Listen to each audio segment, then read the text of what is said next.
놀라운 뉴스들 언박싱 해드립니다. 기자 언박싱. 오늘 아주경제 김태현 기자 나왔습니다. 어서 오십시오. 안녕하십니까. 김태현입니다. 며칠 동안 400명대를 유지하던 코로나 확진자가 다시 500명대로 늘었네요. 네, 그렇습니다.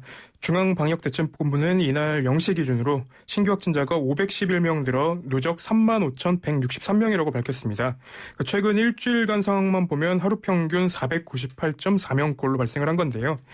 이 가운데 이제 사회적 거리두기 단계 조정의 핵심 지표인 지역 발생 확진자는 일평균 471.9명으로 전국 2.5단계 기준을 충족한 상황입니다. 이날 신규 확진자 511명의 감염 경로를 보면 지역 발생이 493명, 그리고 해외 유입이 18명입니다. 확진자 발생 지역은 서울 192명, 경기 143명, 인천 21명 등 수도권이 356명이고요. 수도권 확진자는 전날보다 101명 늘면서 전체의 72.2%를 차지했습니다. 예. 주요 발병 사례를 보면 서울 구로구의 한 고등학교에서 집단 감염이 발생했고요. 8명이 확진이 됐습니다. 그리고 대치동 한 보습학원에서도 14명의 감염자가 나왔습니다. 예. 이 강서구 에어로빅 학원에서 엄청 많이 나왔더라고요. 네, 누적으로 총 215명입니다. 그래서 굉장히 많이 나오고 있고요. 그리고 경남 진주시 단체 연수에서도 75명, 그리고 김장 모임에서 또 68명이 나왔습니다. 김장 모임에서도 모임은 특히 여러 명 모이는 모임은 좀 자제를 해야 되지 않겠나 이런 생각 들고요. 고기영 법무부 차관이 사의를 표명하고 이 프로세스에 글을 올렸습니까? 네. 고기영 차관은 검찰 내부망에 사직 인사라는 제목의 글을 올렸고요. 이제 공직을 내려놓고자 한다고 밝혔습니다. 그 고기영 차관은 이제 어렵고 힘든 시기에 제 소임을 마무리하지 못하고 떠나게 돼서 죄송한 마음이라고 얘기하면서 검찰 구성원 모두가 지혜를 모아 잘 극복해 내리라 믿고 그럴 수 있기를 기원한다고 얘기했습니다. 또 돌이켜보면 지난 24년간의 공직 생활을 힘들고 어려울 때도 있었지만 보람된 시간이었다고 평가를 하면서 그동안 저와 함께하거나 인연을 맺은 많은 분께 감사의 마음을 전한다고 글을 썼습니다. 원론적인 이야기만 한 것 같습니다. 뭐 누구 쪽을 편드는 건 없었고. 네. 근데 이 고기영 차관이 왜 그러면 사의를 표명하고 사표를 냈을까? 결국은 징계위원회 회의에 본인이 들어가야 되는데 네.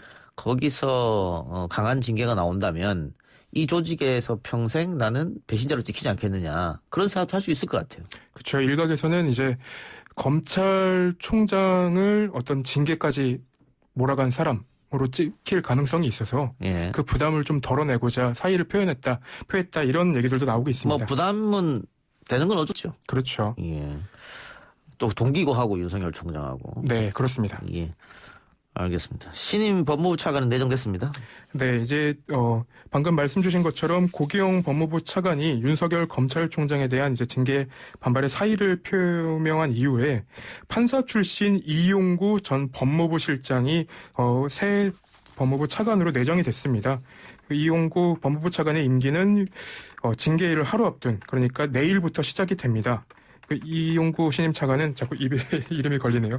이 신임 차관은 20여 년 법원에서 재직한 법관 출신으로 2017년 8월 비검찰 출신으로는 최초로 법무부 실장에 임명이 됐고요. 2년 8개월간 근무를 했습니다. 그래서 청와대는 법률 전문성은 물론 법무부 업무 전반에 대한 이해도가 매우 높고 그리고 그런 평가를 받아왔기에 검찰개혁 등 법무부가 당면한 현안을 공정하고 중립적으로 해결할 사람으로 평가를 했습니다. 예. 이렇게 신속하게 청와대가 임명을 결정했기 때문에 결국은 그 징계위원회에서 중징계가 나오고 해임이 되는 것 아니냐 이런 얘기가 나오고 있더라고요. 그렇습니다. 그 법조계 몇몇 분들한테 제가 물어보니까요. 비검찰 출신인 이제 신임 차관이 신속하게 임명된 것은 문재인 대통령이 윤 총장에 대한 해임을 사실상 제거한 것으로 봐야 된다는 얘기도 나오고 있습니다. 예. 그래서 일각에서는 신임 법무부 차관 임명은 윤 총장 해임을 넘어서 검찰개혁에 관한 대한 강한 의지가 반영된 것이라는 분석도 나오고요. 이미 인선이 그러니까 고기영 차관이 사표 제출을 한 지 이틀 만에 이루어졌다는 것도, 그러니까 신임 내정자를 이제 인선한 그 기간이 얼마 되지 않는 것도 이런 의중을 반영한 것이라는 설명도 나오고 있습니다. 이게 조금만 정무적 판단을 해보면 지금 김태현 기자가 이야기한 것처럼 그런 수순으로 흘러갈 거라는 게 보이지 않습니까? 그렇습니다. 그러니까 그전 차관이 사의를 표명하고 곧바로 법무부 장관이 대통령과 만나고 그리고 오늘 이렇게 바로 후임자 결정되고 이렇게 됐다고 이렇게 빠르게 진행했다고 하면 어떻게 결론할지 예상이 되는데 네. 그러면 윤석열 총장은 어떻게 대처를 할 것이냐 계속해서 고를 할 것이냐 아니면 뭐 스스로 물러날 것이냐 선택지는 있습니다만은 네. 일단 징계위 명단 공개를 윤 총장이 요구했어요. 그렇습니다. 일단 지금 윤석열 검찰총장이 하는 어떤 행동을 보면은 자진해서 물러날 그 의사는 없는 것 같고요. 예. 그 윤 총장 법률 대리인 이양규 변호사는 오늘 기자들한테 보낸 입장문에서 징계 기록 등사 요구에는 아직 법무부가 답이 없고 징계 청구, 결재 문서와 위원 명단 정보 공개는 거부했다고 얘기했습니다. 그 이 변호사는 전날 법무부에 윤 총장의 방어권 보장 차원에서 징계 기록 열람 등사, 징계 청구 결재 문서, 징계의 명단의 정보 공개를 요구했었습니다. 이런 거에 대해서 법무부 반응은 어떻습니까? 법무부는 일단 청구 결재 문서는 감찰 업무의 공정한 수행에 현저한 지장을 초래하고 징계위원 명단은 사생활 침해, 징계의 공정성, 원활한 위원회 활동 침해 우려 등이 있다면서 사유를 공개를 거부했는데요. 이게 윤석열 검찰총장 측에서 원하는 거는 제가 볼 때는 그 징계위 위원회 명부인 것 같습니다. 예. 복귀한 윤석열 총장은 뭐 언론 보도를 보니까는 뭐 특정 사건부터 챙기겠다 뭐 이런 얘기도 나온 것 같은데. 그렇습니다. 윤 총장은 전날 법원에 이제 직무배제 그리고 집행정지 결정이 나온 지 40여 분 만에 대검찰청으로 출근해서 오후 8시까지 밀린 업무 보고를 받았습니다. 그 업무 보고에서는 수사 배당 관련한 현안들이 주로 논의가 될 것으로 보였었는데 이 가운데 대전지검이 수사 중인 월성 1호기 관련 수사 상황 등이 보고됐을 가능성이 높아 보입니다. 왜냐하면 대검 내부에서는 그 윤 총장이 직무정지 직전까지 이두봉 대전지검장이랑 통화했었다는 얘기도 나오고 있습니다. 글쎄요. 지금 이렇게 정부하고 대립각을 세우고 있는데 복귀하자마자 그 수사부터 챙겨 쓸 일은 없을 것처럼도 보이는데 아직 확실한 건 아니죠. 확실한 건 아닙니다. 그런데 이런 보도들이 굉장히 많이 나오고 있습니다. 그 사찰이라고 문제가 터졌을 때 보면 그게 어쨌든 뭐 사찰이 맞다 사찰이 아니다 논란은 있습니다만은 검찰총장 관심 사항은 확실하잖아요. 그게. 그렇습니다. 그럼 이것도 마찬가지고. 네. 그렇다면 이것도 계속 윤 총장이 문정부와 대립각을 세우려는 연장선상에 있지 않느냐 이렇게도 보입니다. 그렇죠. 저는 행정법원의 판단이 조금 이해가 안 되는 게 검찰의 중립성이라는 어떤 추상적인 가치는 굉장히 중시한 반면에 윤 총장이 어떤 그 측근에 대한 어떤 비리 수사를 막는 것 그것에 대한 구체적인 언급이 없습니다. 그러니까 이게 윤 총장이 굉장히 유리한 판단이 된 게 아닌가라는 의심을 버릴 수가 없더라고요. 예, 근데 뭐 어떤 특정 사건을 챙기는 게 맞다고 하더라도 당장 4일이죠 예정돼 있는 게. 네, 맞습니다. 이번 주 금요일입니다. 거기서 어떤 결과가 나온다면 다시 또 직무를 못 하니까 좀 더 지켜봐야겠네요. 그 문제에 대해서는. 알겠습니다. 선거법 위반으로 기소된 최강욱 의원 재판도 있었네요.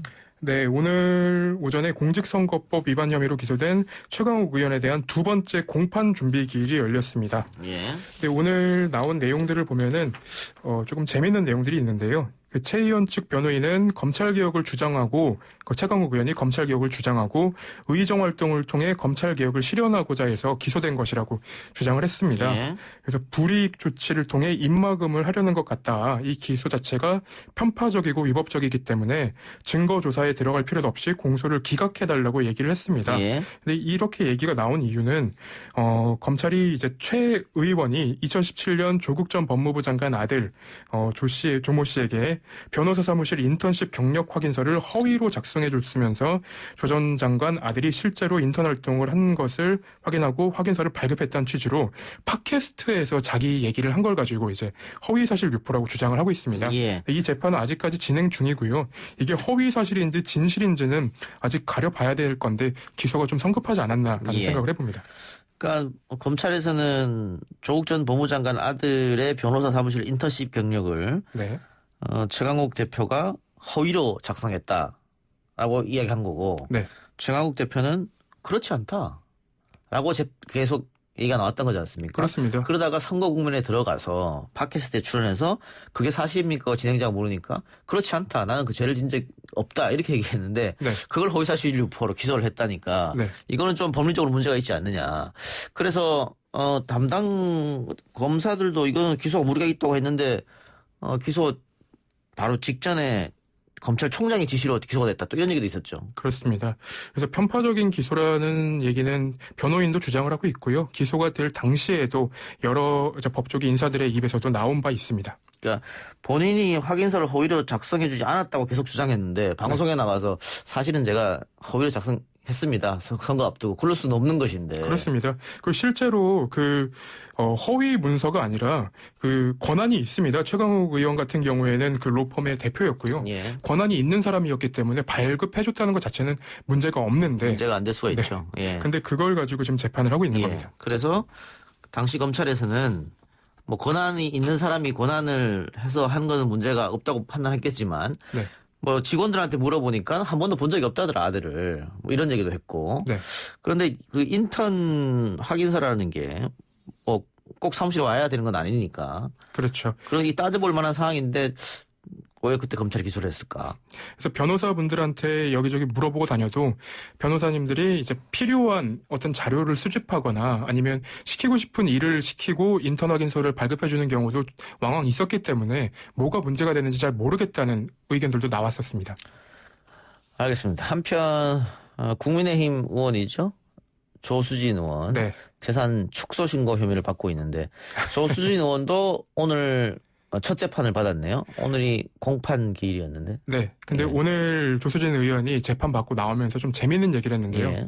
성실하게 재산 신고를 한 게 잘못인 것 같다라고 얘기를 했습니다.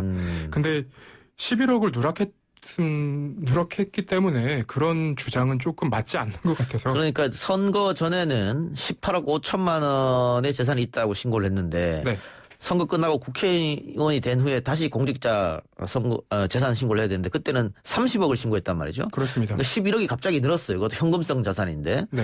그런데 이 30억 늘은 거에 대해서 내가 너무 성실하게 하다 보니까 이런 일이 벌어졌다. 이건 좀 말이 안 된다는 말씀이죠. 네. 그리고 기자 생활하다 바로 정치에 입문을 했기 때문에 자기가 바쁜 일정 속에서 누락한 것 같다라는 얘기도 했는데 이거는 조금 맞지 않는 주장 같다라는 생각입니다. 예. 작성 요령을 자세히 알지 못해 벌어진 일이다. 이런 말도 했는데 이것은 뭐 어느 정도 이해가 가는 측면이 있죠. 그런데 다른 이야기하는 것은 모르겠습니다. 어쨌든 채권 5억 원 누락했고 또 조원의 아들 누락.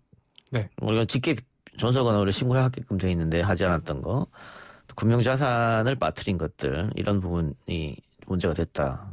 이런 겁니다. 알겠습니다. 뭐 오늘 첫 재판이었고 공판 기일이었으니까 이것도 결론이 나자면 상당한 시간이 걸리겠네요.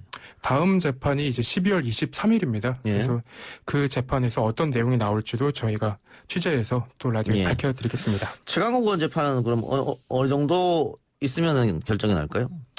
일단은 이게 공판 준비 기일이기 때문에요. 아직 정식 기일이 잡히지 않은 상태입니다. 그래서 이 기일이 얼마나 진행될지는 좀 지켜봐야 될 것 같습니다. 예.